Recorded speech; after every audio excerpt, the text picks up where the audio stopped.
Please be aware that this podcast has reference to drug and alcohol use and paraphernalia and may not be appropriate for some people in early recovery.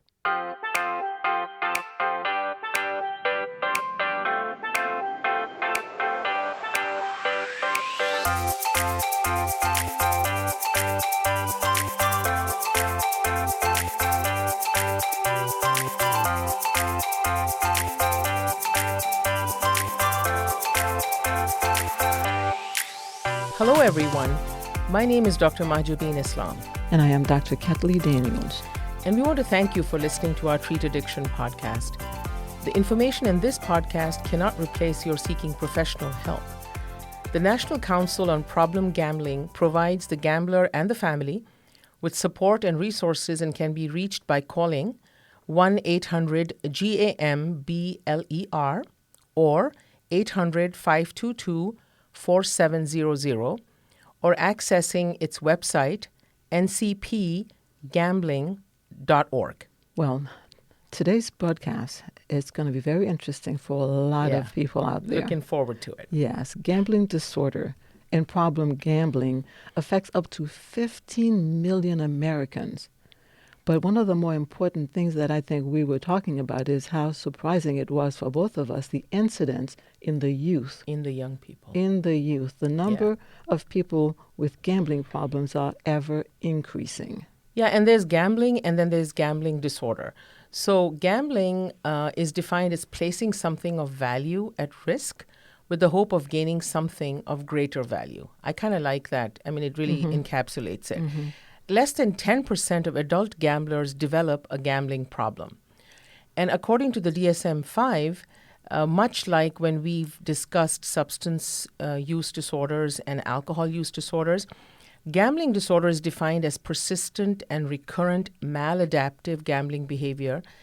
And we take 9 criteria, and out of that, you have to satisfy 4 or more. So the criteria are, the highlights are the person is frequently preoccupied with gambling.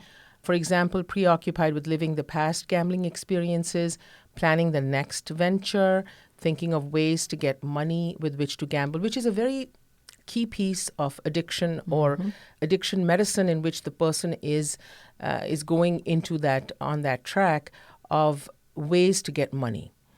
The need to gamble with increasing amounts of money in order to achieve the desired excitement, and we'll explore that further when we talk about the dopamine surge.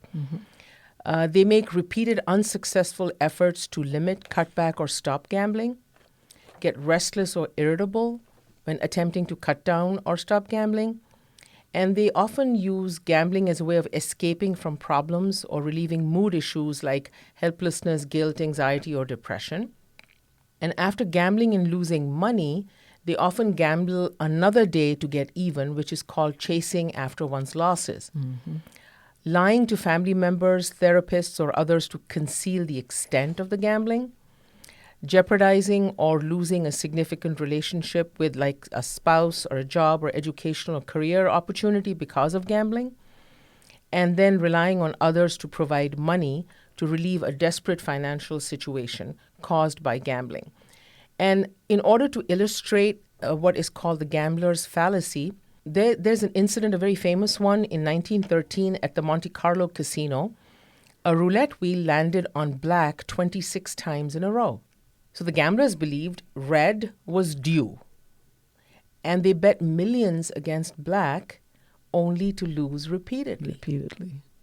So it's a textbook example of the gambler's fallacy and the mistaken belief that past outcomes influence future independent events. And, you know, that's interesting because I remember, I forgot where it was, but they were showing that the addictive property of the uncertainty.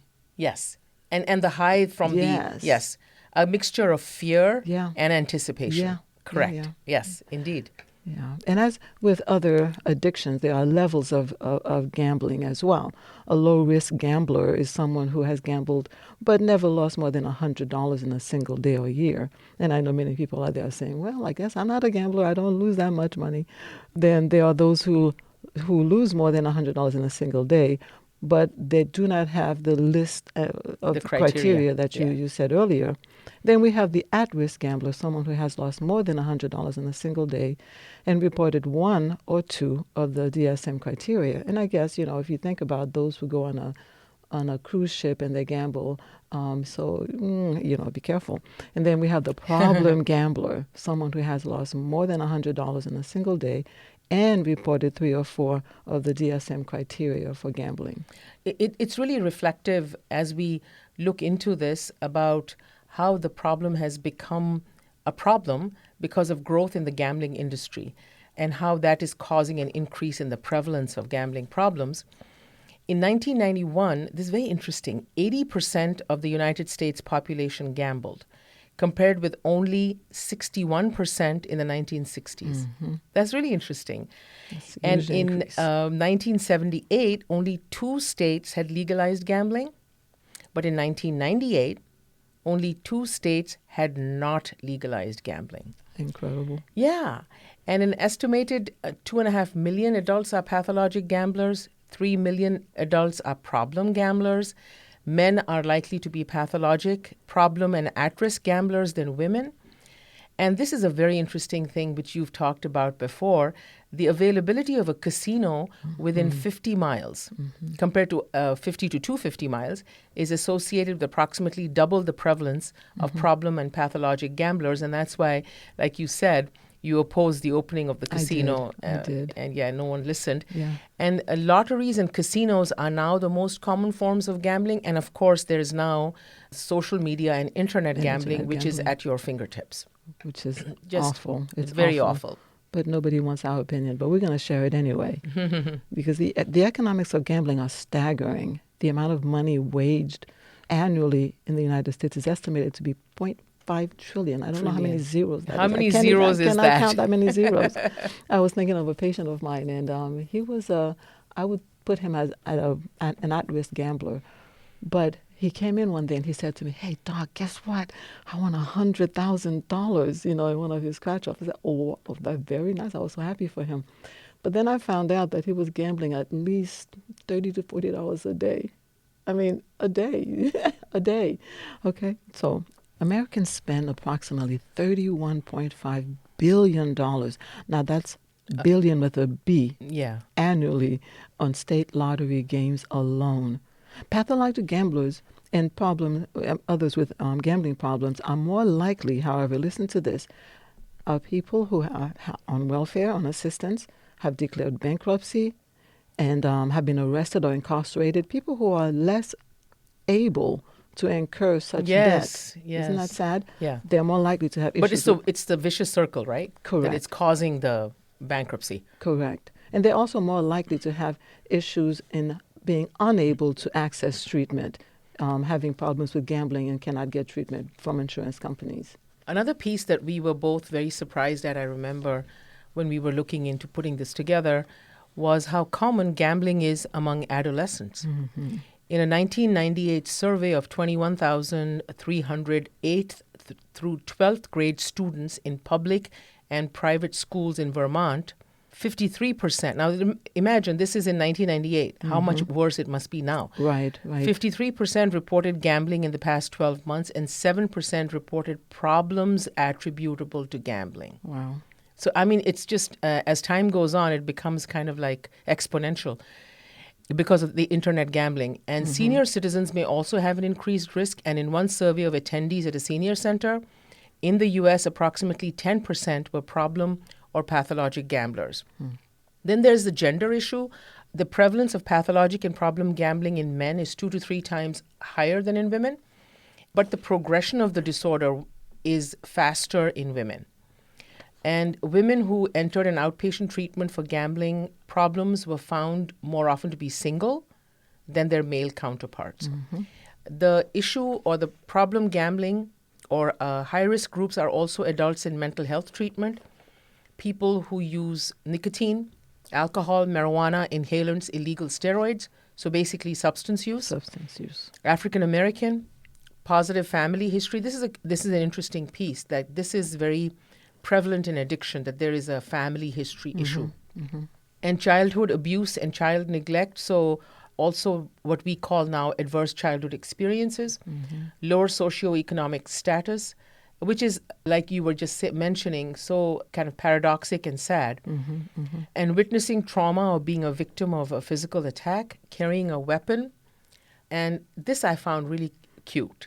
Seatbelt non-use. Wow. It's like, okay. Yeah. How did they even come up with that identifier to put on the survey? You know? Yeah, it's Do you really wear a very seatbelt? yeah, and this kind of like in all of the high risk groups, and to illustrate the highs and the lows of gambling, is a incident of Archie Karras, in the 1990s, a Greek American gambler who turned $50 into over 40 million Wow. in Vegas, and it's known as the run. And that's where that phrase comes from. And this streak is considered to be one of the most remarkable in gambling history. Wow. He won at poker, pool, and dice, and this is the cycle. His luck eventually turned, and he lost it all, and he remains the symbol of the highs and the lows of gambling. Wow. Wow. Imagine that. You get to a certain point, you would think you would cash in and go home. But no. One more. Exactly. And they typically, I think 98% of the time, they lose it all. Yeah. Isn't that what sad? they gain. Exactly. Very sad. So we're going to look at a little bit about what's happening in the brain. What is going on? We're finding that they're looking at gambling as one of the natural addictions, such as sexual addiction, overeating, which may involve the release again of endogenous opioids, the enkephalins. And when we talk about addictions, we're always coming back to the same endorphins, to the same dopamine system.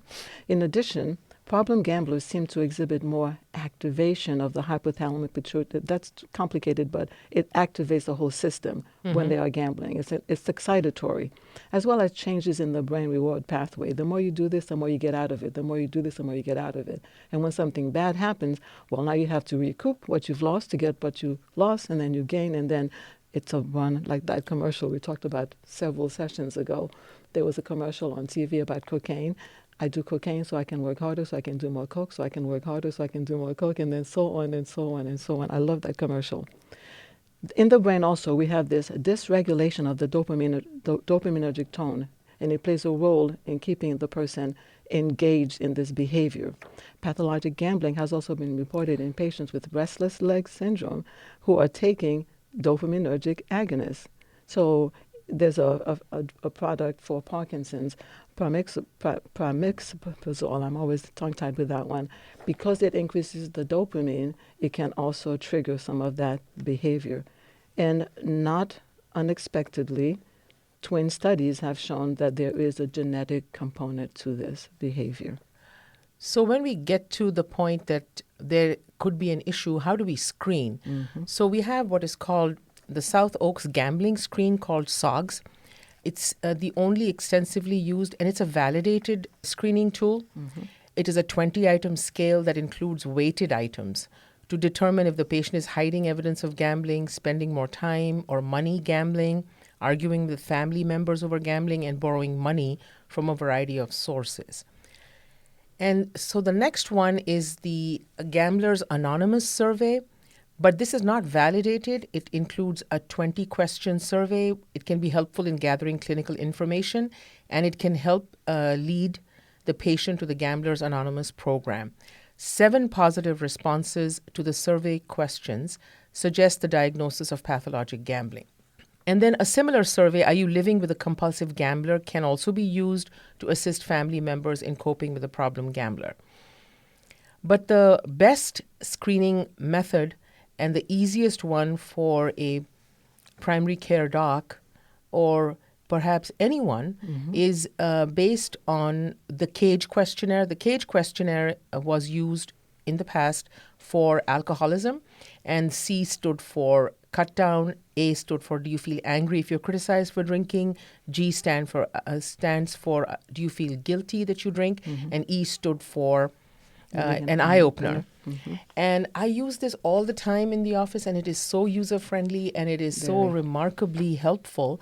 So based on this, they created the Lie Bet questionnaire for a gambling disorder, which is basically, and the tool has been validated, which is just so wonderful. So 2 questions and you're basically done. Have you ever had to lie to people important to you about how much you gambled? Have you ever felt a need to bet more money? And a yes answer to either question suggests the need to investigate for the presence of additional criteria for problem or pathologic gambling. So basically, you do the LIBET questionnaire, and then you can go back to the SOGS or the Gamblers Anonymous survey. So it really kind of like makes life very easy for us to pick up. For us to pick up, but the recipient, the person who is doing this testing on themselves are probably thinking, oh my gosh, I think I have a problem. I think I need help, but Which nah. is fine. exactly. But nah. But nah, But I don't nah. think I don't want to do it. But I Yeah. think our savvy listeners can pick up on the similarity between the various addictions. The more we talk about Exactly. this, it's very, very similar, Mm-hmm. incorporating the same pathways in the brain. Yeah. I think they're seeing the connection and they're hearing The it. pathways as well as the criteria. The As well as the criteria are criteria, the same. Very much the same. Very much the same. It tells you where it's happening in the brain. So are there some psychiatric disorders that are found within some of these issues with gambling? Yes, we have found that just about any of the psychiatric illnesses can be comorbid, that is occurring simultaneously with gambling disorders. You can have depression, bipolar disorder. You can have psychosis, anxiety, personality disorders, any kind of psychiatric disorders. And they've also found that years ago, I visited Atlantic City when I was younger, but that was not for the gambling, but reading about the fact that they have a higher rate of visitors and residents having more issues with suicide since the casinos opened in Atlantic City. It's very sad, but again, people will dismiss it as not really relevant because they want to gamble. The relationship between gambling and alcohol use was investigated in a study and found that 12.9% of heavy drinkers had one or more gambling-related problems. So there is this comorbidity. And the patterns of gambling are different for individuals with substance use disorder compared to those who are not substance use have substance use disorders. In a younger age of onset of gambling was more likely to have been associated with more gambling issues. So there is this relationship. And if you have one or both, or you need to really consider, I should do something about it. But again, like we've said before, how many psychiatrists does it take to change a light bulb? Yes, only one, but the light bulb has to change. So this is where we talk about treatment that's available. If you wanted, there are many resources in the community. Psychotherapy, which is our gold standard, cognitive behavioral therapy, it is so useful in so many disorders. This would also help if you want the treatment. It helps you overcome irrational thoughts because there's this thing that you can change, you can control events, you can use these superstitions to gamble on making more money. That the cognitive behavioral therapy help you change the way you think about some of these behaviors. Psychological therapy, stress identification of reasons for gambling, confronting your defenses, and then working on cessation of the chasing behaviors. That chasing is so powerful because Yes. it's almost like the next high. For those I remember years ago with cocaine, they used to talk about chasing it, that you always want that first Chasing the high. Chasing the high. Exactly. So Chasing the dragon chasing, in yes. opioids. Yes. So cognitive treatment focuses on challenging and connecting the patient's errors in thinking, for example, in exploring why I think the way I think, and this is an illusion. How can I fight back? So those are available with treatment. Useful intervention that can assist the patient include enlisting the family in helping, although that can also cause conflict within the family. Treating the patient for comorbid conditions such as depression and anxiety, it helps mitigate and reduce some of the other behaviors. Providing the gambler and family members with support resources, like the numbers you gave at the beginning, 1-800-GAMBLERS or Gam-Anon. Al-Anon is very, very helpful in the alcoholic community. Very helpful. I have had many people who found support in attending it. They also have it for gamblers. They also provide information about counselors and people that can not only work with the individuals who have the gambling addiction, but with the family system as well. So, treatment goals, the goal is to avoid and change your pattern of behavior. They're thinking that perhaps some people can maybe gamble some and not know. I really am one of those purists who believe that abstinence should be our goal, because once you start, you go down that path. Gamblers Anonymous is modeled after AA, and they use the 12-step program, and there are some people who are not into what they call the God thing. However, your source of higher power can be whatever you choose it to be. But it really is a good program. The effectiveness of Gamblers Anonymous has not been demonstrated, but many people find it beneficial if the light bulb wants to change. And, speaking of Atlantic City and the higher power, so people talk about, I've only been to Vegas once, and they always ask very animatedly that, did you love it? And I was like, no. I kind of disliked it a lot, because in Islam, gambling is forbidden. We call it haram, as is alcohol. And what is Vegas but gambling and alcohol? And so going through, there's so much in Las Vegas to do. I mean, when you go see the Grand Canyon, the Red Rocks, there's so much to do. So we did that. Yeah, we did that. So much to and do the shows. And the shows. You do the shows. Yes. But the main thing there, as you know, as I and know. And the way that hotels are structured, if you've been, you when you enter, you have no choice but to go through the gauntlet, the casino, the gauntlet. So I'm kind of on autopilot, because it doesn't make any difference to me, because I would not, like you said, that in gambling, it is really, really, I don't agree that you can do just a little bit. Because if a person has an addictive sort of dependence or inclination, rather, towards becoming a problem gambler, then a little bit is going to become a lot of it. It's not going to satisfy. It's not going to satisfy. So for me, I was kind of on autopilot, because I'm just kind of walking through. I'm not going to even try, because I'm not going to try, because I'm not going to do it, and I'm not going to drink. So I'm just kind of watching. And it's very interesting to watch people who are compromised, who are drunk, and in a state of losing their lifetime earnings. I'm glad you said that. I had an example I wanted to share that I almost forgot. I was on a cruise ship, and I remember, and I'm one of those people, they have a name for us, where you just take X number of chips and you just nursed all of that night for that one little stack of chips. I just, one at a time. There was this gentleman sitting next to me playing large stacks of chips, and I'm looking at him thinking, oh, this is not good. And I clearly saw that he was intoxicated. And at one point I said to the table person, I said, well, shouldn't you be helping him to not, because I don't think that's right to take his money. You can see that he's intoxicated. So I'm saying all this to him, and he's looking at me as if, I said, but... Oh, you said it out loud? I did. No, I talked to the table person. I said, you should stop him, because he is wasting money. So he said, well, we've been trying to help, but he just, So at one point he lost the whole stack of chips that he had.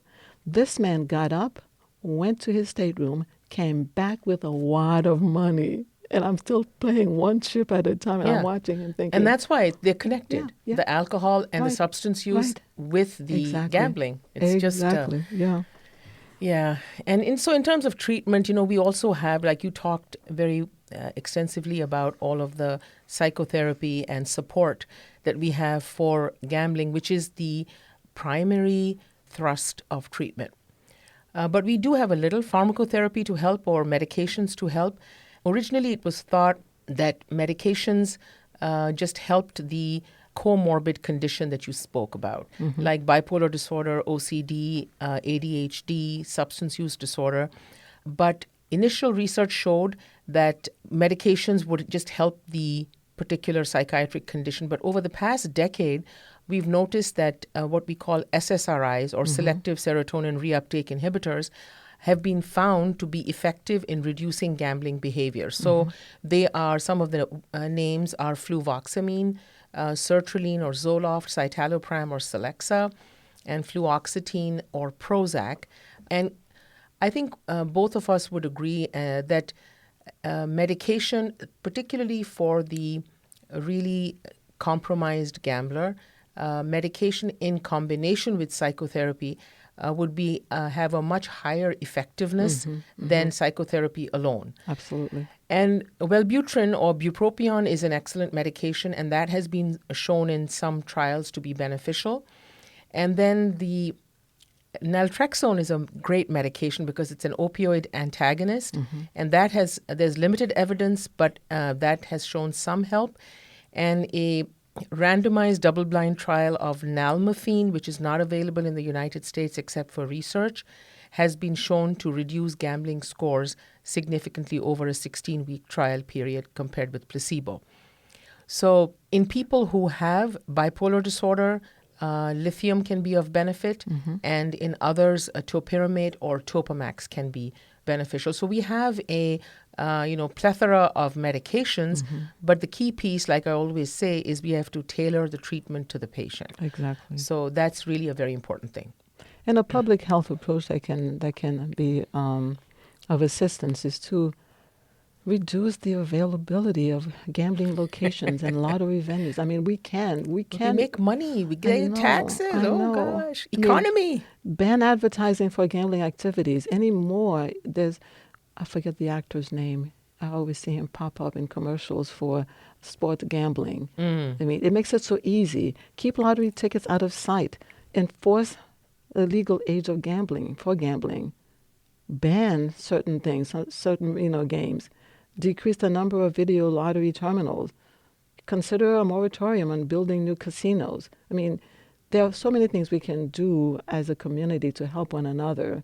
But again, not only does the individual have to seek because they want, but the community also has to want to make the change. We have a responsibility towards our community, for sure. We do, and we can. We have so many ways we can help.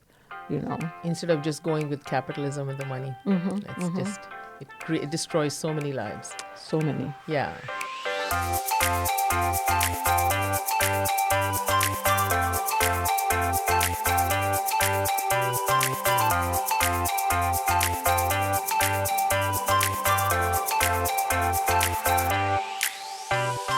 So we really hope you enjoyed this episode. Our next episode will deal with social media addiction, and we are very excited to present that.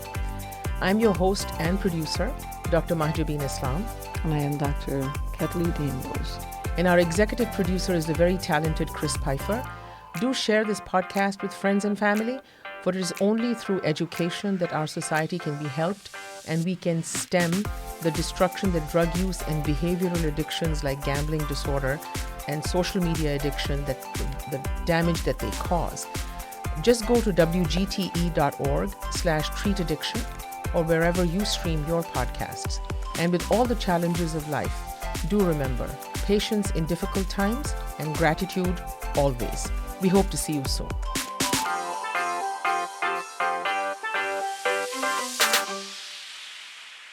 WGTE. Voices around us. WGTE is supported in part by the American Rescue Plan Act funds allocated by the City of Toledo and the Lucas County Commissioners and administered by the Arts Commission.